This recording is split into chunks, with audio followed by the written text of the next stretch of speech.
I am impressed. Finally, something I just felt that Samsung were lacking for a while. I'm not going to count the Notes because I've been a fan of the Notes for a while now, and I felt that they've always delivered. It's more for the S4, S5. Now we have the S6, which I feel lives up to the potential, which lives up to the billing of being one of the flagship phones for Samsung.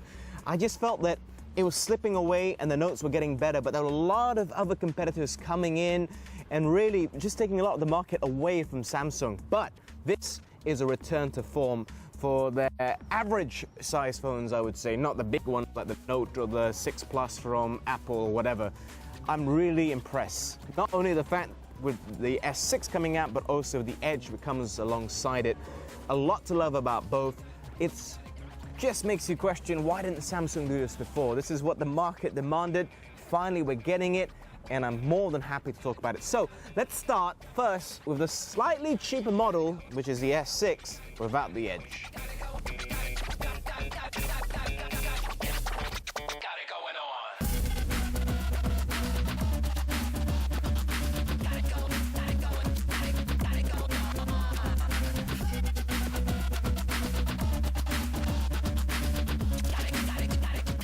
Firstly, it feels very, very premium. I just felt that the previous iterations, ever since the S2 or the S3, has not felt like, wow, this feels like an expensive device in my hands. And you know why it should feel like an expensive device? Because it's not cheap.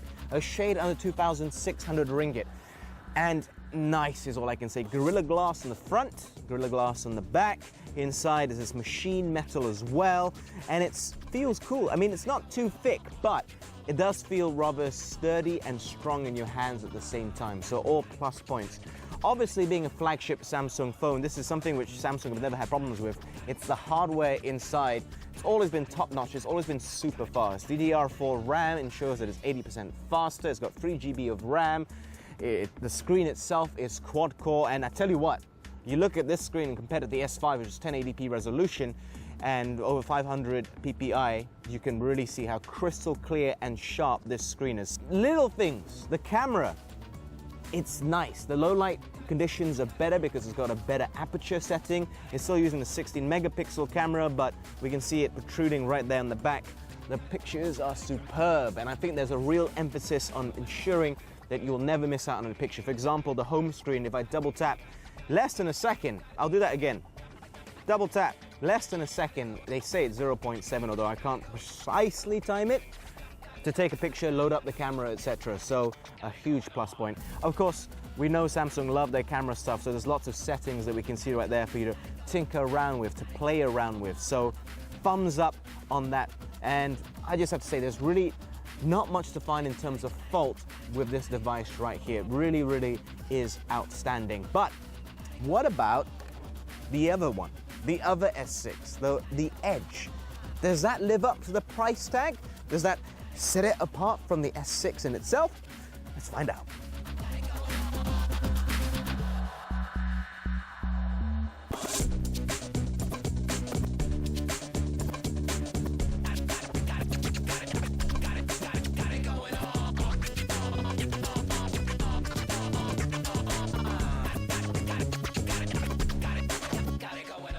Now, the Edge is basically the same as the S6, but I'll rather contrast it a little bit more with the Note Edge. It's a bit more subtle. I'm not sure if you can make out from here, but there's a bit more curve to it. It's not quite as sharply curved as what we've seen from the Note. Nor does it offer as much function, to tell the truth. You can do a little bit more with the Note than you can on this, which strikes me as a little bit odd, but you can still obviously do some functions, so at least that's something, but very basic, like call functions and contact lists and stuff like that, most contacted rather. But overall, if you like the S6, you're gonna love the S6 Edge, in my opinion. It looks a little bit more sleeker. I mean, if you just compare the two, it has obviously a much sleeker edge to it. It's less sharp, and perhaps even a little bit more premium feel, even though they both got the Gorilla Glass on the front and the back. Very, very big thumbs up for that. In fact, both of these devices are fantastic in my opinion. So I'm not sure if I can justify the price difference. This is slightly over 3,000 ringgit. This is slightly less than 2,600 ringgit. But if you have the budget, why not check out the Edge? Because it really does look super sleek, super nice, and adds a little bit of extra function as opposed to the rather more traditional flat 5.1-inch screen that we see right here. Make no mistake though, very cool. Now, if you're thinking of covering your phones, I mean, it's got the Gorilla Glass and stuff, great. What about this? We've got more from OtterBox, which we've seen previously.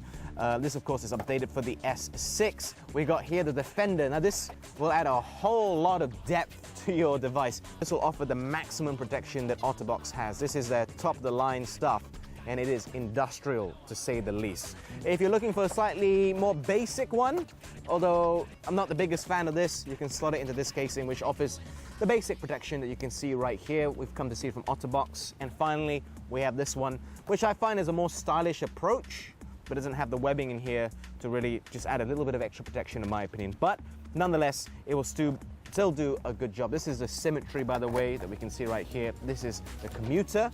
And finally, this is the Defender. All very cool accessories to really kit out your new Samsung Galaxy S6, which, let's face it, we love to protect our phones more than anything else. These are just some of the options, depending how industrial you are and how active an individual that you are.